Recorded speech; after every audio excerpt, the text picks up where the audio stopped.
Mr. Bobby Hunter, it's so good to see you. You know, I'm 70 years old, and today I feel like a little kid in the candy store that used to be on 139th Street.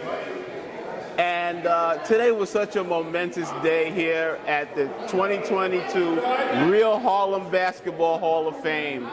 Tell me how important today is. Today was very important. It reconfirms what Tank and his group is doing, the Real Basketball Players of Harlem, is filling that gap and educating people with the history of basketball through basketball.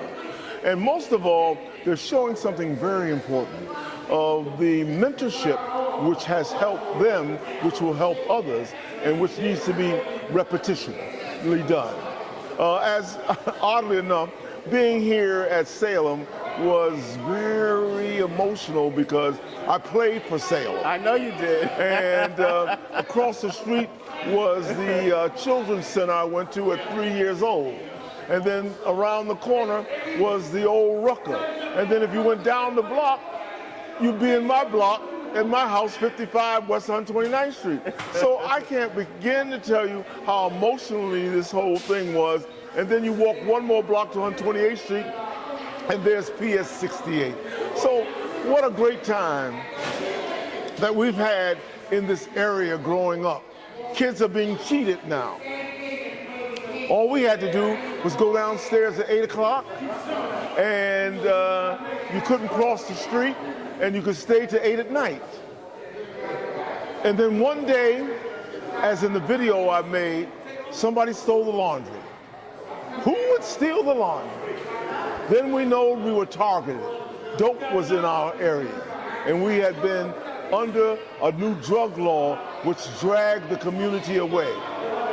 So I drew a line when I found out that they were drugging young kids, and I decided to start a program called Hey Man, That Ain't My Thing.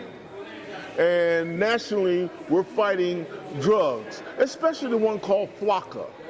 Wow, how come nobody knows about Flocka? That's because your neighbor may be selling it. It may belong to a big business. Yes. It's going into opioids, it's going into cocaine, it's going into reefer, it's going into everything. That's right. Flocka, F-L-A-K-K-A. It can be mixed with any drug, and it drives the person crazy. So we need mentorship. We need the Ruckers. We need the Busters. We need the Sonnies. We need John Isaac. We need these people to march up and help us save our community. Right now, there's a program called the World Conference of Churches Stand Up for Your Rights.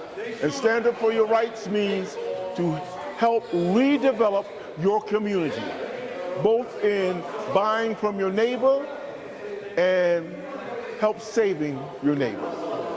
So today was just a reiteration of what we need to do by some young men that have stepped into the position of their mentors.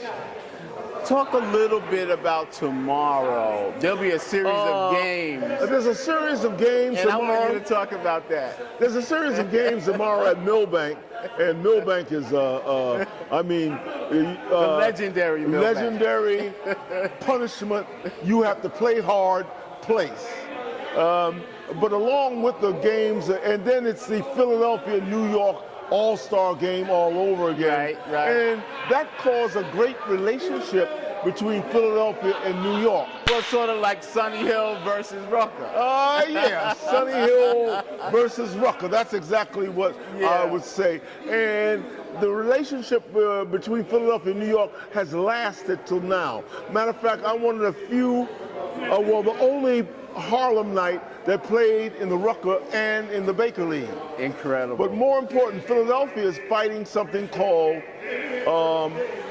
Stop the Violence. Yeah. Which I'm very proud of Wally Jones starting this whole thing along with Bill Baggett and the great T. Parham. Yes. Along with that, tomorrow at the parade, the Dominican parade, Frank Shake and Bake Streety is going to be honored, and that's very good. And we'll be doing a basketball clinic while we're doing the parade. There's nothing in the world better than a little ingenuity. You know, a lot of people, particularly younger people, don't remember anything about the Eastern League. And I want you to just tell folks something about the Eastern League, how competitive it was, and some of the players that played in it. The Eastern League was one of the most competitive leagues you could find because there was guys who were fighting to get into the NBA. I know because I was one of them. And then there was guys who had been not allowed to go to the NBA, and they had a chip on their shoulders. So then you had some guys that wanted to play. So between those three mixtures, it was awesome, especially Stratton.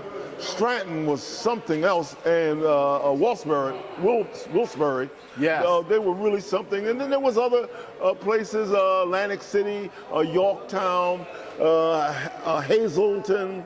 But the Eastern League was a very powerful vehicle, and especially for some people who were hanging on to their heritage or not letting their dream go away. Yeah, yeah. Talk about how powerful Abe Saperstein and the Harlem Globetrotters were during the early days of the NBA. Well, very interesting. We played the first game and the NBA played the second game until Abe said, well, people are leaving, so then we played the last game and then they played the earlier game and then people came late. But more important was when the Minneapolis Lakers played the Globetrotters and lost 2 in a row. That was monumental. That was earth-shaking. And actually, the Globetrotters didn't lose to anyone except for the New York Rens. That's right. Yeah, that's right. New York Rens powdered them pretty good. That's right, right. The style in which the Globetrotters I used in my college coaching in order to get kids to work harder. See, the point of it is that a Globetrotter played for 15 minutes, he would play the whole 15 minutes. Yeah. Abe was a very heavy designing person. The three-point shot, the fast break, the slow down so that you got stronger and you played better than the fourth quarter. Yeah. So he's pretty innovative. Finally, I have to ask you, how important was Pop Gates to the legacy of Harlem basketball? Goodness gracious. Wow. Pop Gates he brought players from Harlem to the Globetrotters, but also his legacy is not understood because he was 10 years MVP. He did things, he was an Elgin Baylor of his time. That's right. And people don't even have any idea of the skill set in which he had. And he carried it very strongly, the skill set. He used to tell me stories about when Red was coaching him when he was at Washington, him and John Isaac. Red Auerbach was coaching him at the Washington team. Also, he told me different stories. When things would go wrong, he would say to me, well, why do you think that is? He was pretty clever in his mentoring piece. I got away with a whole lot because my mother and him were friends, and he talked to me like I was one of the regular guys, Pop Gates. Very strong character in which he had. Yeah. Bobby Hunter, I want to say thank you so very much for giving me a few minutes of your time. In my eyes, you're a true legend. And your contribution to our culture, to our community, to sports, just to everything about us as a people, you made a great, great contribution. I want to say thank you so very much for your time. Adios, amigo.